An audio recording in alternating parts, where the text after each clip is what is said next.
Hello everyone, and welcome to a very nice game that was played between Hikaru Nakamura and Alireza Firouzja in one of Nakamura's knockouts on chess.com. It's a 3-minute game, and although it's not often you will see me analyzing Blitz games, as Rashid Nejmedinov does say that he who analyzes Blitz is stupid, but this game is simply too great not to show, and it features a really beautiful theme, a beautiful attack, and it's something you would see in Adolf Anderson's resume if he was, applying for a chess club somewhere. It comes as a suggestion from Paolo Boncini, and I'm very happy that he suggested it, as it's very unlikely that I would find this game on my own. It's from a 4-hour stream of Hikaru's, and well, that's why I say that what I do is that much easier, because the subscribers often suggest such lovely games. And you can also suggest a game using the hashtag suggestion, or you can pretty much suggest it anywhere. This game was suggested to me on Twitter, but it is easier for me if you suggest it in the comments using the hashtag suggestion. So without further ado, let's check out this very nice game. Nakamura opens with e3. It's something he does very often during his knockouts, as most likely it gives him, a lot of flexibility, and he doesn't have to dwell on opening theory that much. E5, a very principled response. If white isn't interested in grabbing the center, you want to grab as many of the central squares as possible. B3, preparing to develop the light square bishop. We have knight to c6, and now comes c4, sorry, the dark square bishop. Knight to f6, knight to c3, bishop to b4, and now bishop to b2, developing the bishop, not allowing black to double white's pawns. Castles by Firouzja, and now comes knight to f3. If you remember, Alireza Firouzja, grandmaster from Iran, won second place in my Lichess tournament for when I reached 200,000 subscribers. He was only second to Andrew Tang, Mr. Penguin. Rook to e8, defending the e5 pawn, and now comes knight to d5. And here, although it's not a problem to capture on d5, if you don't immediately see if you gain anything by it, you usually don't want to do it. But capturing here wouldn't be a problem here. Of course, you don't have anywhere to go with your knight, but you can make room for your knight on e5 while also attacking this knight. And here it goes into a pretty forced variation. After captures, you force the bishop back, bishop to f8, and now captures on d7. Captures, and after captures, white will be up a pawn, but black will have a significant lead in development, and white's king is still stuck in their center. So for a blitz game, yeah, one would favor black here. So after knight d5, we have bishop back to c5, as the bishop was attacked on b4. Queen to c2, and now comes h6, not allowing this h7 pawn to be a target anytime in the future, and also taking away the g5 square from the knight. a3, preparing b4, so Firouzja stops it with a5, bishop to d3, and now d6, preparing to develop the light square bishop. And here we have knight captures on f6 with check by Nakamura, queen captures, and now bishop to h7 check. It's a very interesting check. Because you can also play bishop to e4 immediately, but oops, sorry about that. Nakamura goes bishop to h7 immediately, and now you don't really... Black doesn't really have problems with either king f8 to h8. King to h8 was played, and only now bishop to e4. So I don't know if this in between bishop to h7 really does something, but I will often play a move like this. For example, if I'm playing a bullet game or a hyper bullet game, just to give my opponent as many possibilities to waste time and to make a mistake. So perhaps this is one such technique. Knight to e7, and now until this knight to e7 move, it was very hard for Nakamura to execute this d4 breakthrough, because his king occupies the same file as the rook on e8. So now that the knight blocks the rook, while Nakamura can go for a breakthrough on the queen side, he decides to go for this central breakthrough.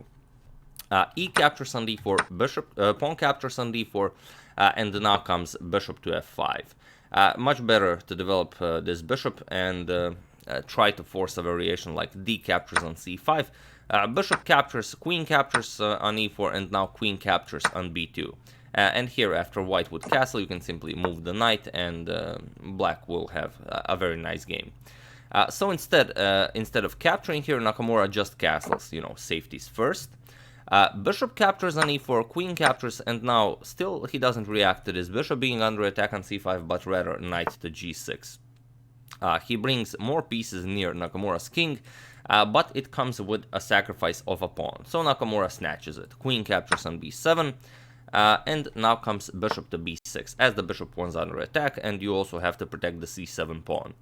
And here, after giving the position some consideration, Nakamura decided to go b4. He wants to push c5, push this bishop further back and start munching all of these very nice pawns. Knight to f4. Firouzja played this move very quickly, but I will also put a link to this original video in the description below so you can check that out as well. Nakamura knows that, you know, it's getting pretty crowded around his king, but still there's nothing concrete here, so he simply proceeds with his plan. c5.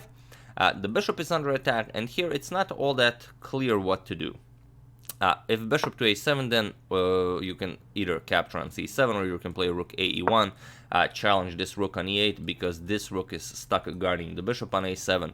White would have a much better position here. Another thing after c5, if you play d captures on c5, then again you get d captures on c5, bishop still has to move back, or you have to do something about your queen here. But if queen captures on b2, then you can capture here, and then after captures, you will not be able to capture back as your queen will be hanging. So after queen goes back, you will get this move, and now white is up 2 pawns for the moment, and it's very unclear if black will be able to hold this. But either way, it's a very unpleasant position for Firouzja, but the move he plays next is what reminds me of a game by Adolf Anderson. And if I gave you like half an hour to pause the video and figure out a move that Firouzja played, most likely none of you would find it. But you are more than welcome to prove me wrong. Try to pause the video here, not to find the best move, but to find the move the most romantic move. In case any of you really have paused the video here and found the romantic move, congratulations, you are a very romantic person. And for those of you who just want to enjoy the show, here Firouzja played d5. And d5 really doesn't make sense, but it does kind of remind you of Anderson's Immortal game, where he just did this to block the queen's diagonal, as this will be used in the attack that is coming. So, as Nakamura tries to figure out what's going on here, he basically says, okay, this is a free piece. And it is indeed a free piece, so he captures it. C captures on b6, and now Firouzja does not do anything about the situation on the queen side, but rather he happily continues to sacrifice his pieces. Knight captures on g2. And now Nakamura goes into calculation as he calculates out loud. He says king captures on g2, queen g6 check, king h1, and now queen to e4. That's not good for white. And it is very interesting that he stops his calculation here and he doesn't go further. But actually it's still playable. Of course, now you see that the knight is under attack and also pinned. You can't move it. If king blocks, then this will result in a draw after a repetition like this. King g1, check, check, check, check, check. It will be a draw by repetition. But on the other hand, after this knight captures on g2, if you capture it and this is in fact played, king h1 and queen to e4, now you can go rook to g1. And now after queen captures on f3, rook blocks, you still have to do something about that situation on the queen side. You cannot bring the rook into the attack via any means, as your other rook is hanging on a8. So if you move it, white can always capture, and still it will be very hard, whatever happens, to bring your other rook into the attack. And while this would be very much playable for white, Nakamura stops his calculation there and decides not to capture the knight. He plays knight to e5. And okay, knight to e5, also an excellent move, takes away the g6 square and the f3 square from black's queen, so no tricks are possible here. But Firouzja doesn't care. He simply plays rook captures on e5. So it's not only an exchange sacrifice, as he's also giving up his rook on a8. So Nakamura captures it, as it does come with check. We have queen captures on a8, this is with check, king to h7, and now comes d captures on e5. And now feel free to pause the video here and find the idea Firouzja had with the black pieces. So, for those of you who were able to do it, congratulations, you have just created this beautiful online Immortal game. And for those of you who just want to enjoy the show, the idea is queen to f3.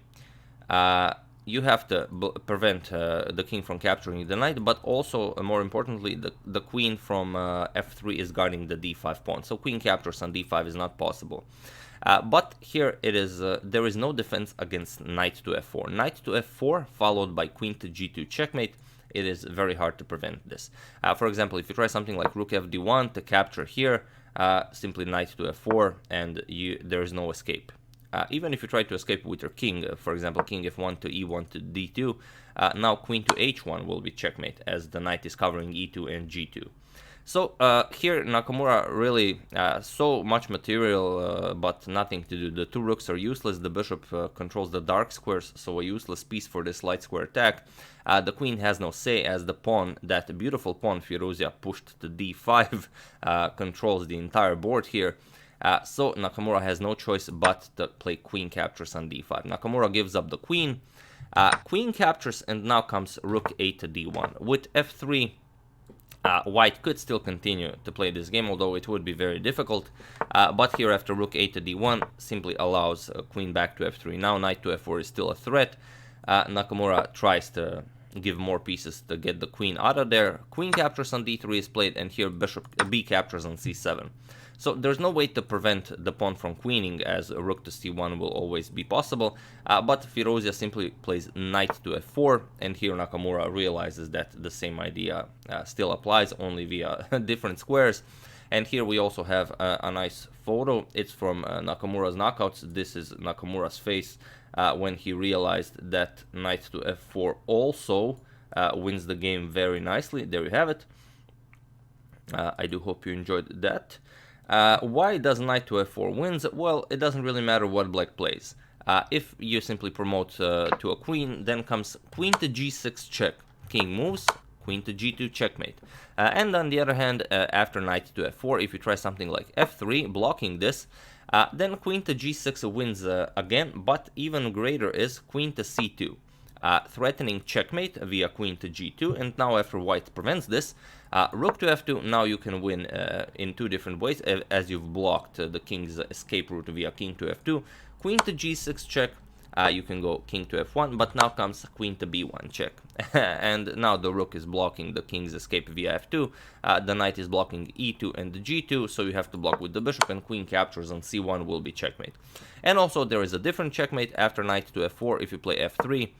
Simply queen to c2, rook blocks, and now knight to h3 check, and now a very nice king hunt begins. If you go to h1, then simply queen captures followed by queen to f1 checkmate. But if you try to escape, king g2, then comes queen captures on f3 with check, king to h4, and now you will see the checkmate in one, that is g5. This is checkmate, as queen is covering all of the light squares, so a beautiful, beautiful game. After bishop b captures on c7, Firouzja played knight to f4, and it was in this position that Hikaru Nakamura resigned this game. So yeah, there you have it one more time. That's the face after knight to f4. It hurts definitely, as you know, he had it, and then he just didn't have it anymore. But yeah, that's the game. I do hope you enjoyed it. A nice Blitz game, you know, to mix it up a bit before going into the Fischer versus Spassky finale. I would like to thank David Preston, Mika Wagner, Michael Berry, Ever David Beltran Pinto, and Zibran Akhtar for contribution to my channel. Thank you a lot. I really appreciate it. As usual, you can check two of my previous videos here. Thank you all for watching, and I will see you soon, hopefully with some more interesting content. Feel free to use hashtag suggestion to suggest your own. And if there are any gamers amongst my subscribers, what are your thoughts on the new Diablo Immortal that is coming up on mobile? Thank you all, and I'll see you soon.